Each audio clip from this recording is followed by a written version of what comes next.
दरम्यान यानंतर अमोल मिटकर यांनी रामदास कदमांना प्रत्युत्तर दिलं। दादांची कृपा म्हणून वाचलात, नाहीतर हिमालयामध्ये जप करायला जावं लागलं असतं, असं मिटकरांनी म्हटलंय।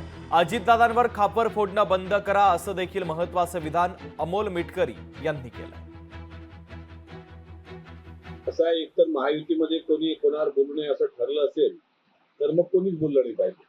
सातत्यानं अजितदादांवर खापर फोडणाऱ्यांना मी सांगू इच्छितो, महायुतीमधल्या दोघांना पण, भाजपला आणि सेनेला सुद्धा, शेवटी मग काय होतं, आम्हाला पण काही बंधनं येतात। पण कालच्या शिवसेनेच्या मेळाव्यात शिंदे साहेबांच्या भाषणापूर्वी रामदास कदम साहेबांनी जे भाष्य केलं, त्यांना एकच सांगतो, अजितदादा वेळेवर आले म्हणून तुमची लंगोट तरी वाचली।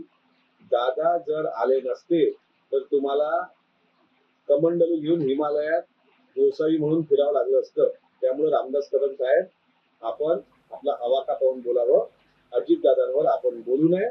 मी आंतरवालीला दर्शन घेणार आहे आणि आंतरवालीहून ताबडतोब लगेच चाकरवाडीकडं जाणार आहेत, कारण तिथं मोठा कार्यक्रम आहे, त्याला जाणं आवश्यक आहे, कारण तो सांप्रदायिक कार्यक्रम आहे।